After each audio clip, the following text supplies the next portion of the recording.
Buenas noches, familia. Welcome to Latinx Ancestors. My name is Marangeli Mejia Rabel, and I have the honor to serve as the director of the Philadelphia Latino Film Festival.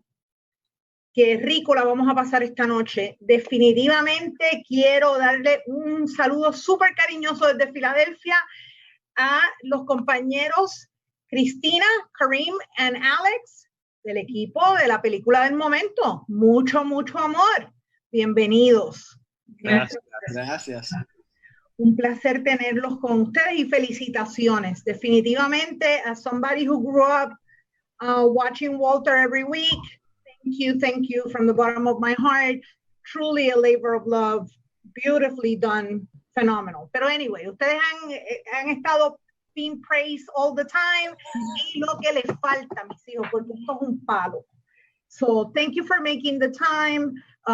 Definitely something very timely. What a wonderful offering at this time to get that mucho, mucho amor. So let's start suavecito. Talk to me about the background. ¿De dónde sale el junte? ¿Cómo es que ustedes conectan para este proyecto? ¿Hablamos en español o en inglés o Spanglish? You can do either or. You can do Spanglish, a little bit of everything. Right. So the three of us grew up watching Walter, like a lot of people, at our abuelita's house. And it was like a very sacred experience where you had to be very quiet or, you know, my Mima would get like mad at me, you know? And she rarely got mad at me. So it was like, I knew it was serious business. And then I think as adults, we all had a lot of the same questions, you know, like, how did this guy, you know, become such a huge deal in a culture that can be very religious, can be very machista, can be very homophobic, right? Like, is a very unlikely hero in that sense. And then he just disappeared. So for us, it was like, you know, what happened to Walter? When I met Kareem for the first time, it was around the time that Walter was having an estate sale in Miami, and he was selling a bunch of capes from his apartment there. And I was living in New York, and I was very jealous, and I asked Kareem if he was going. And I knew Kareem was a filmmaker. I'd seen his film Dolphin Lover, which is a great film that everyone should YouTube. And he said yes, and I said somebody needs to do a documentary about that guy. Like I would love to do one. And Kareem said, well, I'm trying to go buy some capes, but you know, that's also I'm trying to meet someone from his family because no one knew how to get in touch with him. And he does. He meets the niece Danette Bennett, who's one of Walter's 6 nieces,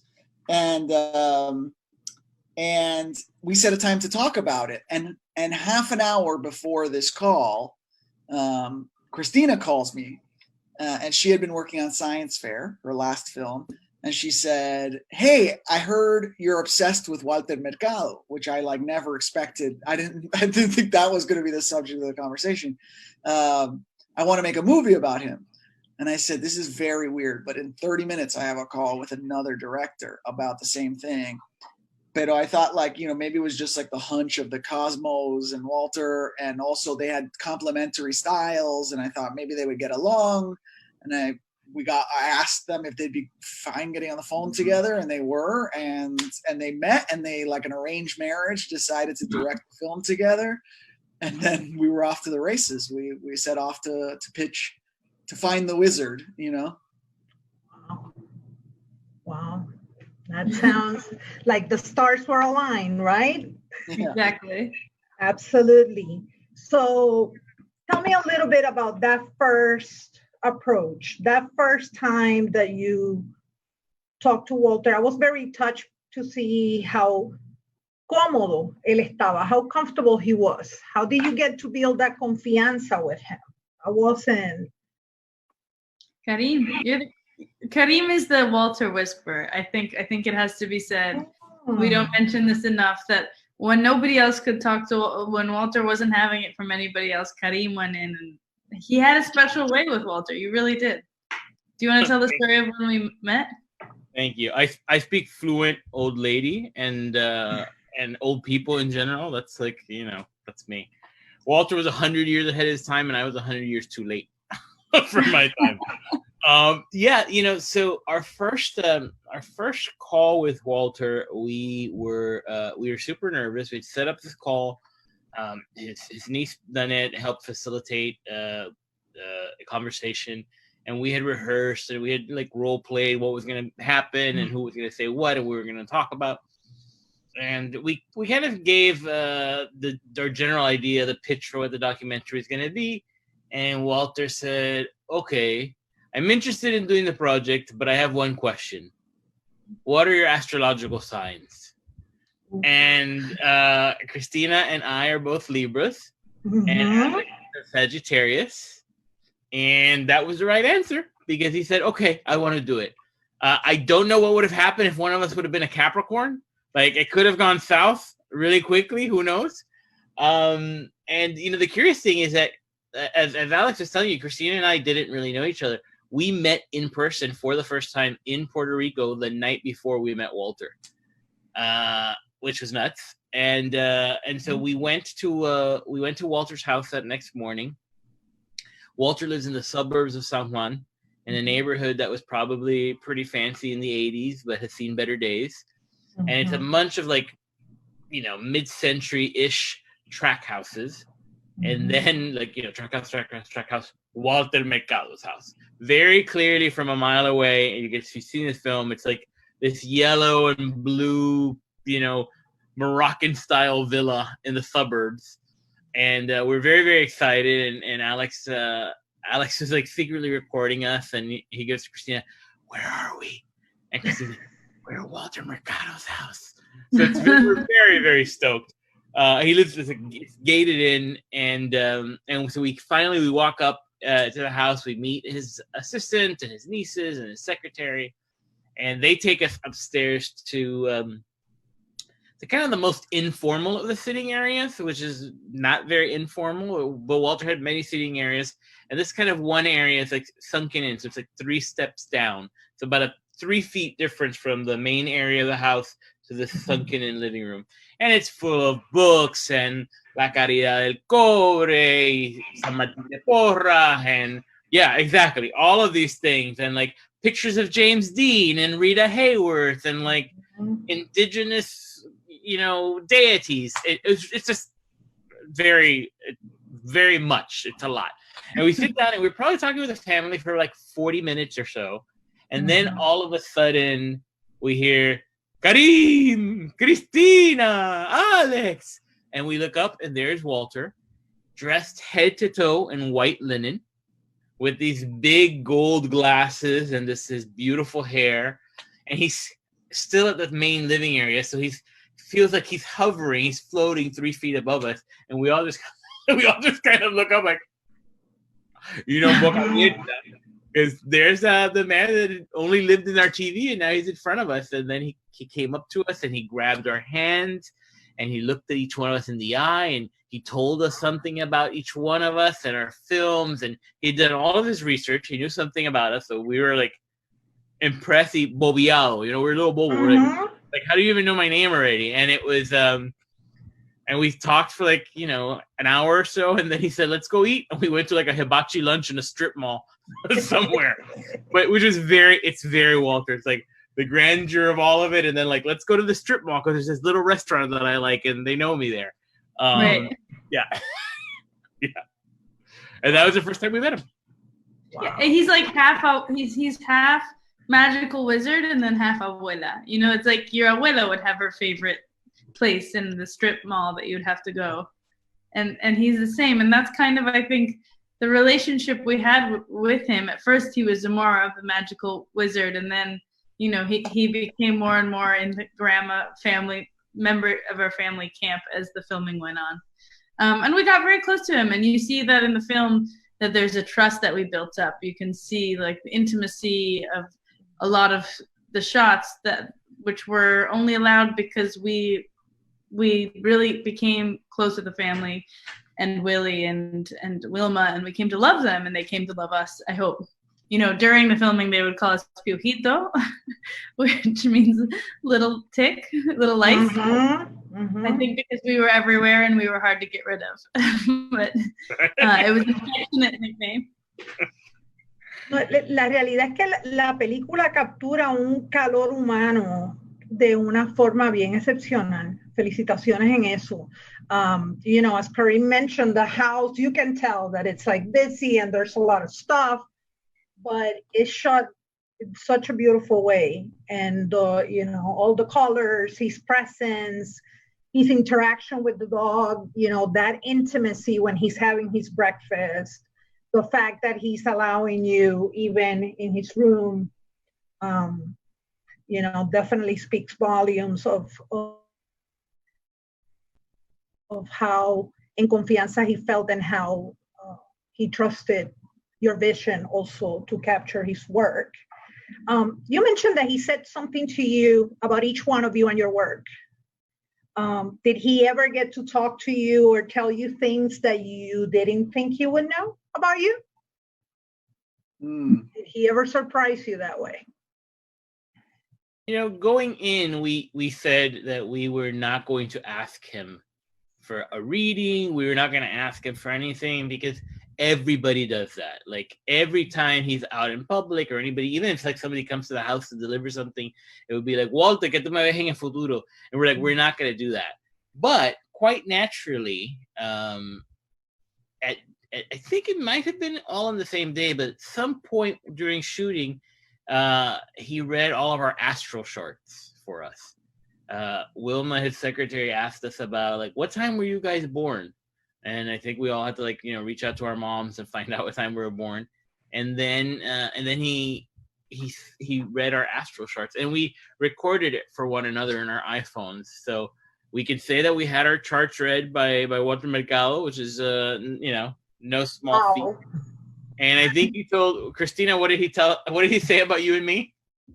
Well, he said that we were both in different ways. He said we were both we can be very kind and very nice and gentle. And then also we can be basically a pain in the ass. I remember he said, when you have he was like, oh, you are so kind and go with the flow and nice. But then when you have your character, you have your character. And that stuck with me because it's true. I'm fine until I'm not. And then he also, what else did he tell us? He said we were creative, we love people. He told me that 2018 was a good year for me and 2020 would be even better. And I don't know, 2020 has been great with the release of this film. So, yeah, I don't know. He said a lot. Was a wise man. Alex, ¿a ti qué te dijo? You know, I don't know. I honestly was thinking about it. Do you guys have video of, I don't know if he ever actually did my reading. I got a chart.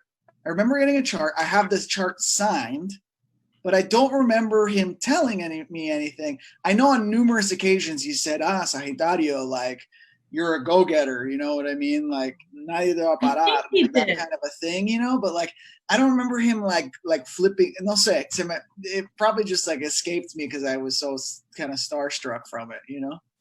I think he did. I think I have a memory of that, but let me look through our records, my video. I wonder, yeah. Thank you so much for that. So a question that I have is, you know, I read in one of your interviews that he got to see about the first 20 minutes. So we have also a question for the audience that kind of connects to that is how far into the editing process were you when Walter passed? And how much of it, if at all, did it inform the direction you took with the film? Yeah, you know, we were with him 5 weeks before he passed away. And we had edited a large chunk of the film, but it was pretty far along, but we had like 20 minutes really solid. So we showed him those 20 minutes. Quite honestly, we had almost finished the film by the time he had passed away, which, you know, we submitted November 1st and he passed away November 2nd. and then we edited, and we even shot at his funeral, and we tried an ending that was different from what we had cut when he passed away, and we didn't like it. It felt like Walter is such a spirit, and as he would say, an ageless personality, that, and you know, as he says, his body's just a house, what's important is here. So ending on his death in a kind of dour way felt wrong for him as a person. You know, it felt like we should be celebrating his life, the person that he was, you know, alluding to his death, but not making that the kind of final point in the film. And so it actually didn't change the film that much at all after he passed away. What you see is basically a version of the cut that we had submitted to Sundance the day before he passed away. Wow, that's heavy. and at the same time, it's really beautiful to see that he was able to be part of the process with you and to enjoy some of it, right? I have a question that came in regarding his house. What is it that his house smell like? This is the answer that might get us in the most trouble. Christina Constantini. I will say part of the answer, which is that he collected a lot of perfume. He was a perfume collector. He collected a lot of things, but one of the things he was most proud of was his perfume collection. So there was a perfume. There was the Lysol smell. Like Karim. Karim. This is the only question. This is the question that might get us in the most trouble. It's, you know, it's the room where the perfumes were. The house. It's hard to explain to you. It smelled like Abuela's house. I mean, it smelled like my grandmother's house. Some parts of the house did not have central AC. Yeah. So there's kind of a mustiness to it, and it's the tropics. So sometimes it would feel a little musty. So it smelled like memories. It smelled like memories. How's that? Thank you for that. So listen, earlier in the conversation, you mentioned that you were just going and buying some capes. Hey, you were gonna go buy some capes. So, you know, there is also the Mucho Mucho Amor exhibit. So how did those, I mean, obviously it aligned beautifully. How much did you know of what the museum was doing? How did that play into the timeline? Because it definitely perfect alignment for both, but was it when you were shopping for capes? Well, kind of. The museum bought a cape at the sale for their permanent collection.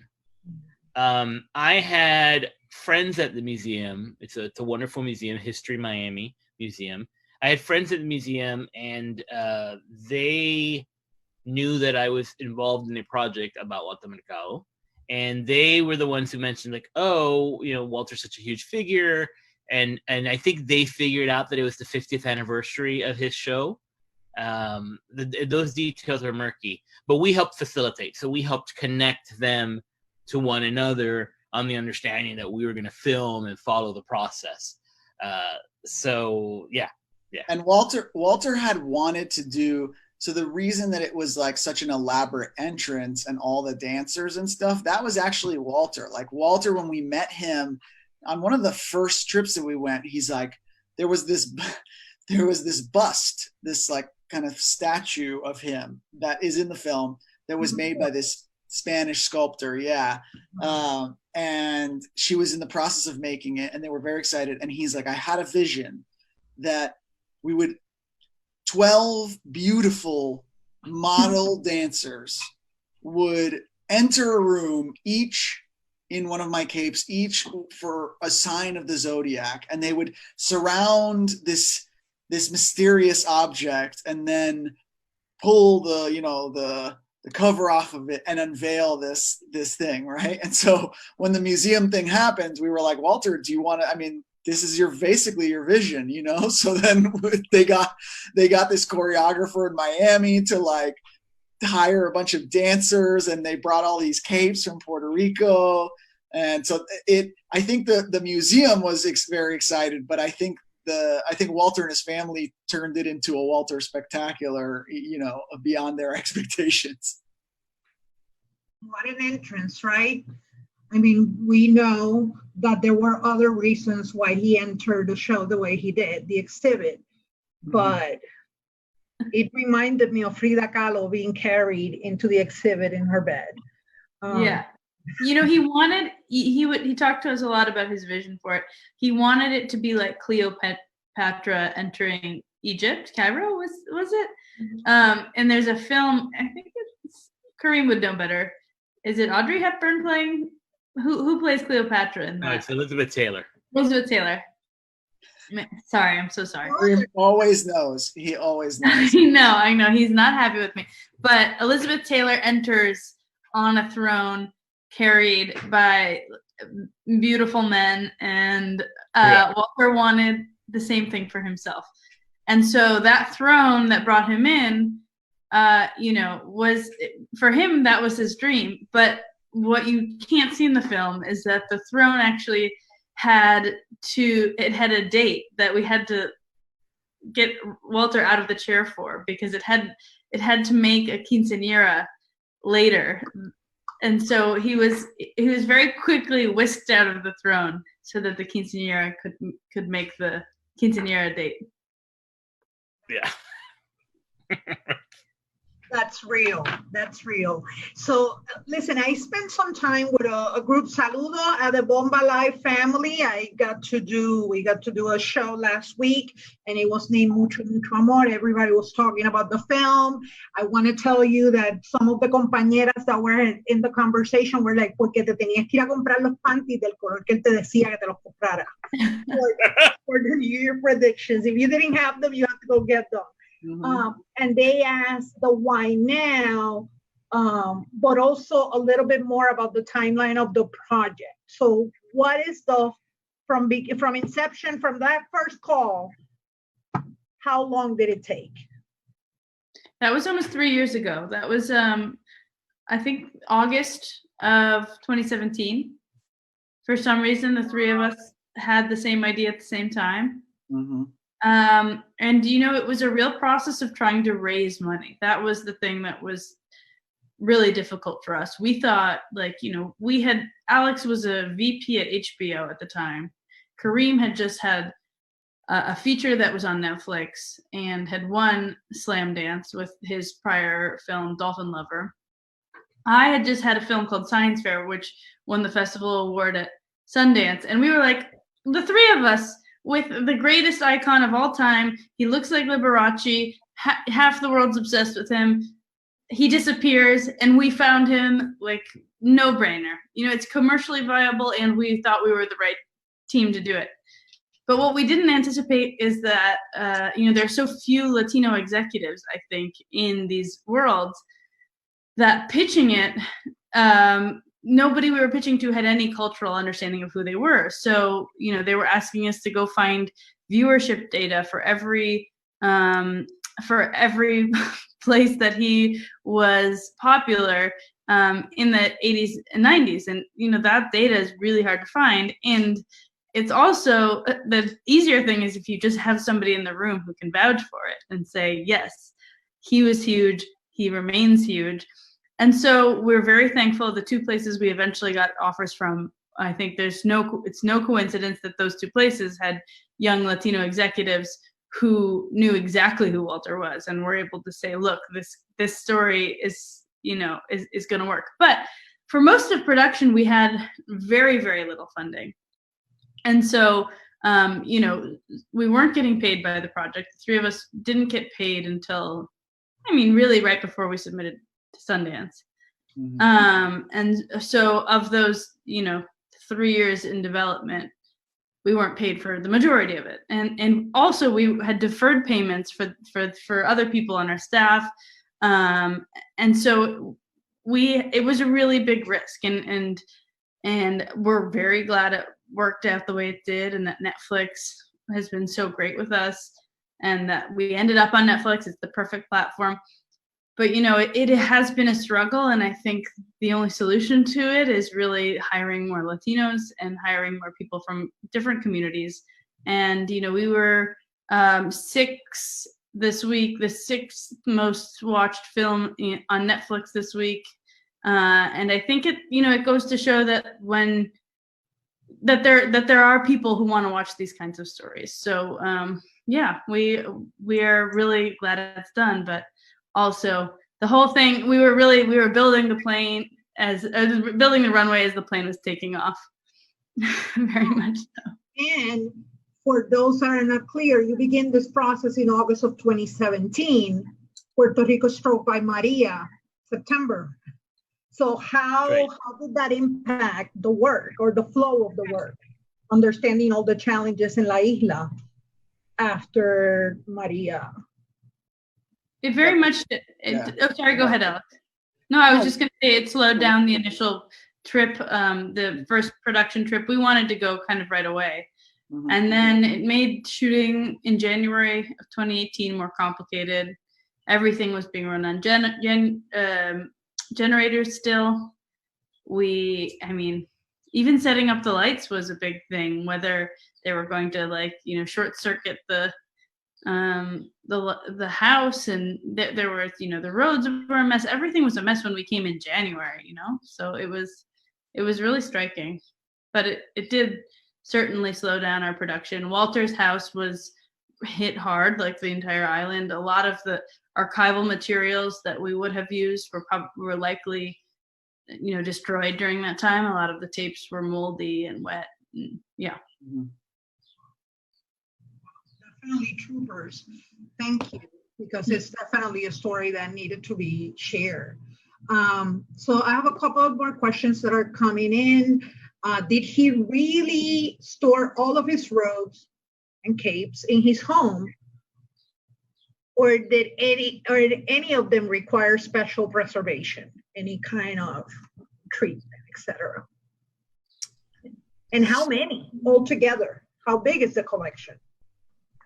At the peak of it, there was like between 1,000 and 1,500. But throughout the year, that was at the peak. But throughout the years, he would give some away. Some would get tattered. Some he would donate to charities. Some got ruined in the hurricane. Actually, probably 15 or 20 of them got ruined because the estate sale was happening in Miami. He kept a lot of them in Miami for a long time. He had a storage facility where they were at, and then he had some in his apartment. And so the estate sale, Walter was getting ready to sell his house, his apartment in Miami, and they shipped the stuff that was in Miami to Puerto Rico right before the storm. So when the storm hit, and there was broken windows and broken doorways, and there was flooding in the house, so that ruined a couple of the capes. So all the ones that were left, which were I think there was probably about 400 or 500 that were left in the house. They were all on site. Many of them were double-sided because he would shoot a month's worth of horoscope across a couple of days. And so what he would do often is and because he would go to events and stuff, multiple events in a day and kind of his heyday, they would be reversible so he could have 2 looks really quickly, like one base suit, 2 looks with a cape. And they were really, really heavy. They were 50, some of them were 15 or 20 pounds. But they were all there. We played dress up every day. Every day we wore one of Walter's capes. It was a lot of fun. We have great pictures of Alex, Christina, and I in Walter's capes at the house. We joke that we made the film so we could play Walter drag. 100%. That's definitely. So I know that he had a very unique way of addressing or not addressing any question related to sexuality, anything that had to do with that. Part of my observation watching the film is that a lot of that is generational. Mentioned earlier the I don't care pill, the Vaseline, de todo me resbala en español, right? but he definitely, a lot of folks, as I was growing up, I remember being resentful. Like, he's not coming out, he's not saying, he's not speaking his truth, all of that.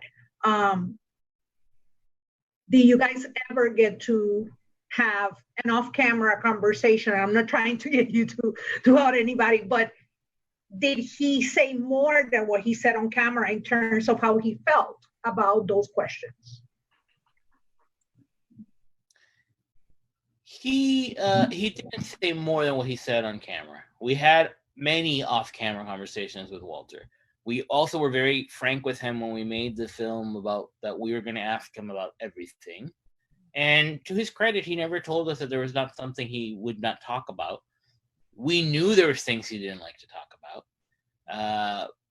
But you had, the three of us, an investigative journalist and Christina, a chismoso and me, a nudge and Alex. You bring the three of them together, we're going to be relentless in getting what we want. But what we ended up getting, I think, was Walter's truth, right? Like, he never talked about his sexuality in an open way, but he did always show us who he was. And I think that that's, the important thing to think about when you think about his sexuality. Coming out is a very personal thing. It's an important decision. I mean, as a gay man myself, I'm always encouraging people to come out. But, I think you're right. I think it is generational. He would hate me to remind you that he was 88 when he died, but he was 88. And he grew up in a small island in the Caribbean that was very conservative, very Catholic. And aside from all of that, he came on television with his feathered hair and lacquered on makeup and lentejuela y capas y joya. And he broke the mold of what a man should be allowed to look like. So, but we did, I told him personally how important it was for me as a young queer boy when I first saw him on TV, and how I felt myself seen in seeing him. He looked the way I felt, and he understood that, and we talked about that. But as far as directly addressing it, it was never different than what was in the film. Yeah, my humble take is that he felt it will be more impactful just to be who he was, and show that way, and just carry himself the way that he wanted and be his true self, and that will be more supportive than anything else that he could do. Lot of love, and people absolutely. One of the fascinating things is that you mentioned very Catholic, and we're talking, you're not thinking now, you're thinking early 70s, mid 70s, and how people just embrace them. I think that as a Boricua, I would say, the only other person that, regardless of any kind of opinion, people embrace that way was Iris Chacon. Iris Chacon was the only one. I remember my grandma being super conservative, but watching the TV show every Saturday, and I will be like, yeah, she's dancing on a thong, and we're watching, and she's all about it. Okay. But hey, so we have another question from una compañera que nos está diciendo, what happened to his house and all of his paintings, altars, and objects? Where is all of that? The nieces have started the process of packing up the house, and I'm not sure what the plan exactly is for it. I know there was talks of putting some of it into museums, maybe selling some of it, auctioning it off in some form.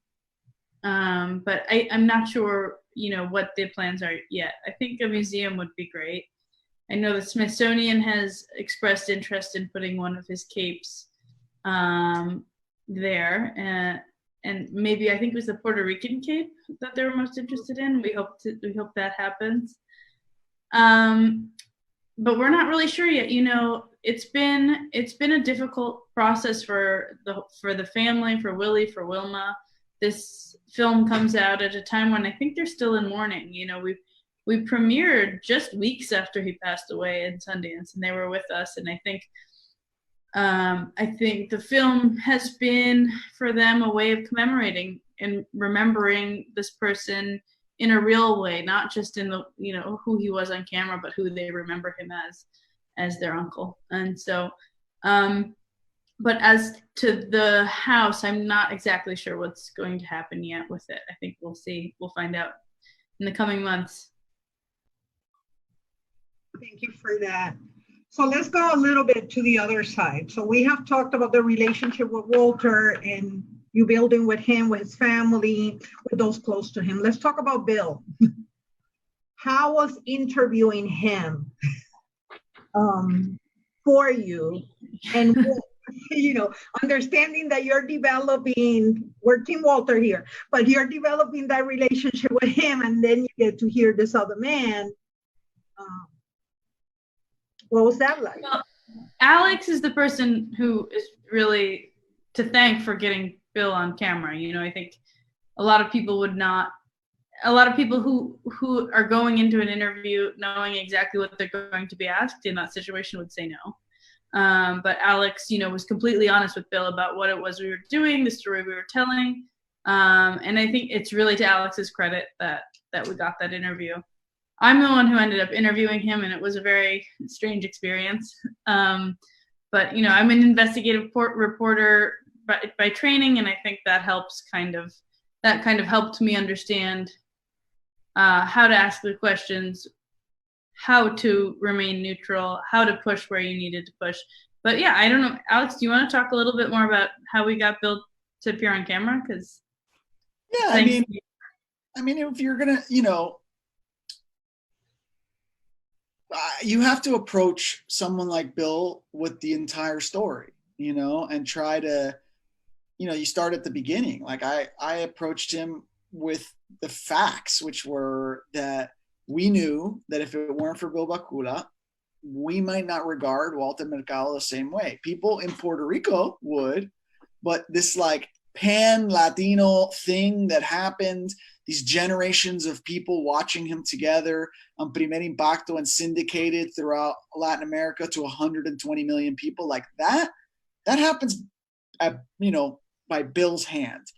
And credit needs to be given where it's due. And so, you know, I started with that. And then also, you know, few people know Walter's career better than Bill. So a lot of the conversation was like, what was that like? Like, tell me some stories, you know? And he told us about airports being shut down because people found out Walter was coming in and showing up. And, you know, just, I think there were a lot of good times. And, you know, we talk about it a lot, but when you hear Walter talk about Bill, it's very hard for him. He doesn't really have anything, he doesn't really have anything negative to say. Or, you know, he always had nice things to say about Bill, and vice versa. So that's kind of where we started. I think we were also on the first call, I said, look, and we're aware of the lawsuits, you know, and we're aware that there's some difficult stuff to talk about. And initially he was, you know, hesitant to talk about it, but, you know, I made it clear that the documentary was going to touch on the issue one way or another. And so he had the option of having his voice included or not. And to his credit, you know, he showed up and he did the interview. And I think as journalists, it was, or as filmmakers rather, it was our responsibility to present both sides and present both sides the way they saw their sides, and to not go out of our way to demonize anybody, and let the audience decide. You know, you, especially in Spanish language press, you see edits a lot of times where the bad guy is like, you know, really, really the bad guy. They've cut up the interview and they've done things to like really make you hate them. We didn't want to do that. We wanted to present both sides as they saw themselves and let the audience decide. So I hope we did that. You show the relationship from beginning to end. So there's that component of where even Bill saying how he learned about Walter, what he saw in him, how he began. So you see how he's formulating even how he's going to pitch to him and where he sees he can take him. Sorry, people. I hope everybody has watched. But if not, you know, there's a little bit of that. And well done. Well done. I think that, you know, what was really striking was for him to say that he had no regrets. That was, yeah. But that was his truth, and he had to share it. I think for us too, that just stands out in all of our minds of, you know, we've all made mistakes. And I, you know, certainly have a lot of regrets, things I would have done differently. And that always stands out to me. Although I guess, Alex, you had mentioned at one point a theory of like, he means by no regrets that everything in his life, maybe he's learned from the things that didn't go well, that like he wouldn't be who he was if it were not for. Yeah, I mean, maybe that's what he means. Maybe that's what he means. That's a philosophy that I've heard, right? Is like everything that I did made me the person I am today. And, people, it's easy to judge, somebody else when you're not in their shoes. So we tried to, give everybody the benefit of the doubt and also present both sides and let our audiences decide. He's clear. The agreements were outlined. People read them, like basically saying, whoever read, whoever chose not to read, you know what I mean? Like it was available. There were decisions and there were consequences to those decisions. So talking a little bit now after, so how do you feel now that you can say, well, we just released the film last week. It's one of the top 6. What does that feel like? What is you guys have gone through this. You were pitching, you saw that you were clear from the beginning. You had a vision and you knew what this can do. How does it feel now?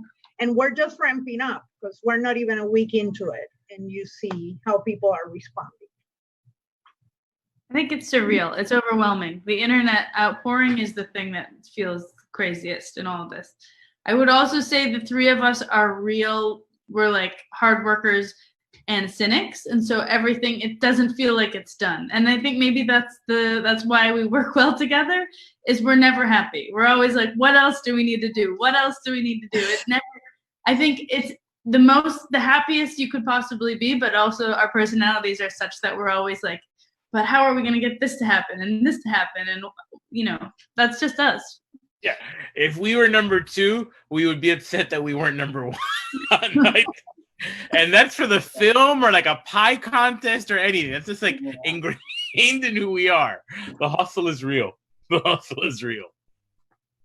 Beautiful. And a lot of people, I mentioned as we were getting ready that I got to talk to somebody on a radio show earlier today that just watched the film because it saw it as a recommendation. And she was, okay, let me check. She saw the trailer. In all fairness, she said, I saw it as a recommendation, but I saw the trailer and I was like, I need to watch this right now. And she was like, I feel so embarrassed that I didn't know who he was until I watched the film because I feel that I missed that opportunity for all his positivity and all the love that he shared with folks. But a lot of people that have not known who Walter Mercado, las estrellas y usted, era, now are getting this opportunity to learn about him. Talking about learning. So I know you guys are never done. You work very, very hard. I'm pretty sure your minds are always going, what comes next? What are some of the learnings or takeaways that you take from this? How has Walter, this process touched you? Something that will stay with you. For me, it's the I don't care pill. You know what I mean? Like, I think that we can just worry so much about what other people think about us, and not in the important ways, right? Like in the ways we treat each other, that's very important, right? But like I had taken out my like earrings because I felt like that was something like, adults should not have, you know what I mean? Or whatever. And then I was like, why? I always liked those. I'm putting those back in, you know what I mean? Like, just stuff like little things like that where I like think about Walter and I'm like, man, this guy, forget earrings. I mean, this guy just didn't care about, anything when it came to that kind of stuff. He just did what felt right. So that for me was a huge kind of wake up call. Yeah, I think for me, I think leading with love is something that Walter always did and something that seems easy. Love seems like an easy concept. We've all felt love before, but I think during a time when, our leaders are so eager to remind us of why we should hate each other, and the world feels like it's falling apart, and we're all quarantined very closely with our family members. I think it's really important to practice love now, and to think about empathy and how you treat people. And Walter tried his hardest to make everybody he had around him feel loved, and I think now more about how I do that. How can I make people around me feel loved? How can I practice love? How can I better myself? How can I be a better person? Yeah, and for me, Walter was relentlessly optimistic. He the fact that he didn't want to talk about the negative parts, I'm sure that the memories hurt him, but I think that also it's just he did not leave space in his life for negativity. He was only interested in the positive, and he was only interested in what might happen next. He enjoyed the moment he was in, but he was also ambitious. So it's just, I think that's really what I think back a lot about it. And it's this idea that, he talks about in the film, like, heaven is today and heaven is now. I don't need another heaven. I'm surrounded by the people I love, living the life that I want. And that's, that's a reminder to me, just to kind of live enjoying what you have and being appreciative for what you have, and don't leave any space for the negative stuff.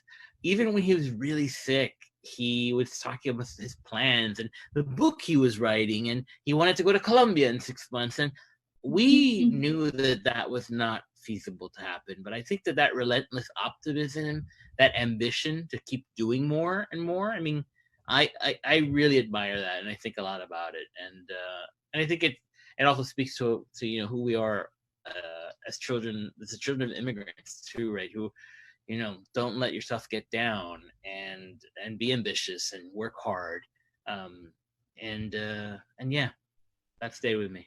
And that death was one thing. La muerte no lo entretenía. De eso sí él no quería hablar.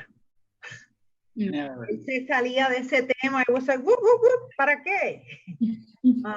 He definitely didn't want to talk about that. So we have a comment. We have Alice that wants, just wish I could tell them. So I share with you.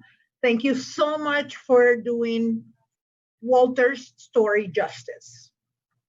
It made the Latinas' heart so full.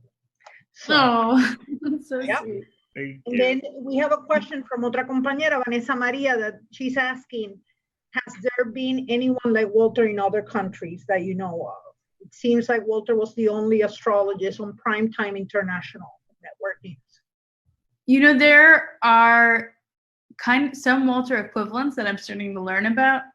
There's one in Turkey named Ziggy Moran, which I would encourage you to Google Ziggy, because he looks almost exactly like Walter. And he was a singer. Walter's way more beautiful. I just have to say that, because I know Walter's in the stars somewhere listening. But he was a singer, a very famous singer, and he had the Liberace thing going, the hair, the capes. But he was deeply beloved. He's one of the most famous classical singers in all of Turkey. And everybody, every grandmother, every grandfather loved him. And if anybody, my Turkish friends were telling me, if anyone even insinuated he might be gay, it was like, oh no, it's Ziggy. It's just, he's an artist. And I think Walter was allowed some of that. Like there was some of that, like he's a proper gentleman artist. And so therefore he was so elegant in the mind of abuelitas like mine. But Ziggy Moran is one in Turkey. Very much the same cultural space. And there is another one I just heard about, named Bülent Ersoy, also in Turkey. But Mexico had a guy named Esteban Mayo. So there's, I think there's been, we had in the States, there was the amazing Kreskin, who's still around, who wasn't a psychic, but he was a mentalist. I mean, I think there's a lot of varieties. I'm sorry? Niño Prodigio. Niño Prodigio, for sure. Kenny Kingston. I mean, there's been others. There's just never been another Walter, that's for sure. Yeah. Another Walter. Siegfried and Roy. Siegfried and Roy. Todo eso, claro. Liberace, of course. I remember seeing him as a little girl, like watching his specials in the piano and thinking, ah, espérate, pero él se parece a Walter. Like, tiene un poquito de look. Walter was the original for me. Yeah. So, no, definitivamente. And the nieces, the 6 nieces, there's 2. The 2 Mercado ones are more like new age, like the outfits. Like, can you talk a little bit about that? How they all get along? Like, what's the deal with that? There's definitely 2 camps. There's definitely like not in any kind of like beef way, but it's kind of what you're describing. It's 2 like aesthetics, you know. There's like there's the daughters of his brother, which are the ones with the very like fabulous, you know, crowns and robes and stuff, and they are dogs. And little dogs, and they're like characters unto themselves. I mean, we had no idea. We showed up at their house and we were like, oh my Lord, like they got all dressed up, you know, but the house is sort of like that. Like they have one living room that they've split in half, and they each decorated half of it. So the decor is like different in the same living room. I mean, it's like, and the blonde one collects wedding dresses, although she's not married. It's like, there's a lot going on. There's a lot of dynamics. There's a lot going on. You could do a whole documentary on those nieces. There's definitely a short, at least. And then the other nieces were the ones, for the most part, especially there were 4 of them. There's Bibi, Yvonne, Betty, and Danette.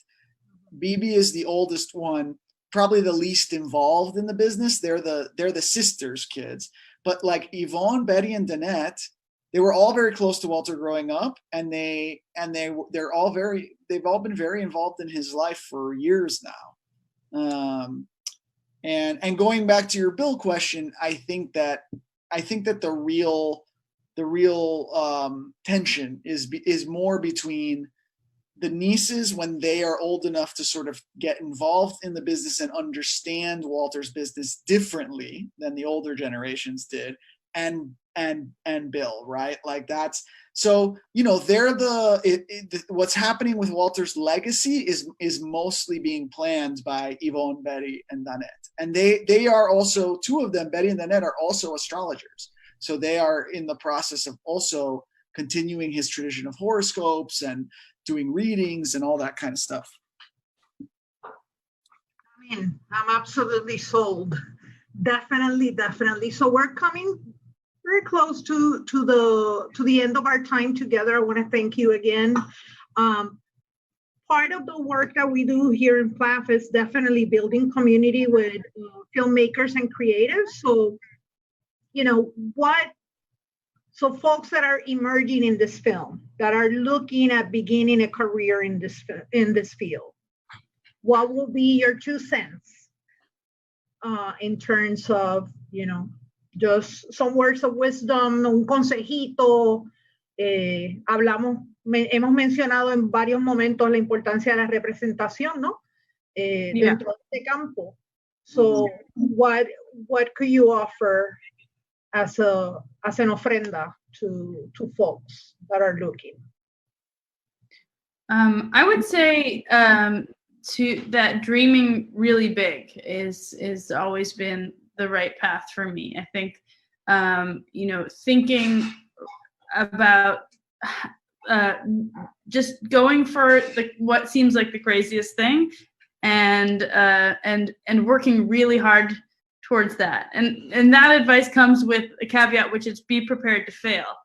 You're going to fail 9 out of the 10 times you try, but that one time that you succeed, the great things are going to come from it. And so, you know, if you're prepared to work really hard, and if you are, you know, have really good people around you, then I would say, yeah, dream so big that other people think you're delusional. Kareem? You know, I think you have to be prepared to be the most passionate person in the room about what you're doing. You can't expect others to have your same enthusiasm. You're going to be leading the charge, so you have to be the one that's most into it. And that, you know, there's a million stories out there to be told about our community, and in general. And don't shy away from the stories that are important to you, because somebody else will think they're important, and there's an audience for them. I mean, my first short was about a cat. The next one was about a man who had sex with a dolphin. I mean, everybody I talked to was like, these are crazy. And even like even our parents, there's a generational divide in Walter. Like, our grandparents adored him and our parents were too busy working. So some of our parents didn't really get why we were doing it, but it was important to us. And if you know that it's important to you and it can be important to other people, I mean, I think lead with that and come in with that when you're working on a project, because joy is infectious and passion is infectious. And if people will pick up on it. Alex?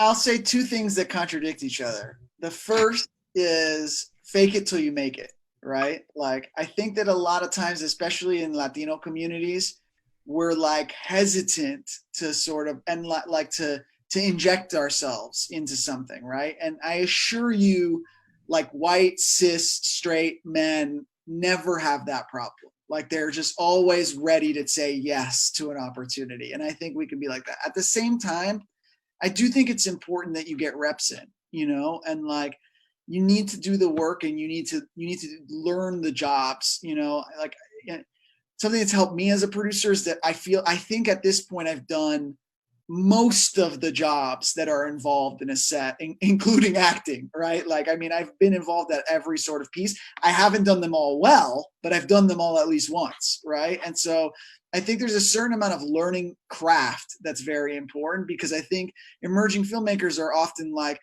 I have this feature film that I need to do, and you should do it, but along the way, get involved in projects that maybe don't have as high as a profile, produce things that cost 2 cents to make, like, get the reps in, make stuff. The more you make stuff, the better you become at making things, right?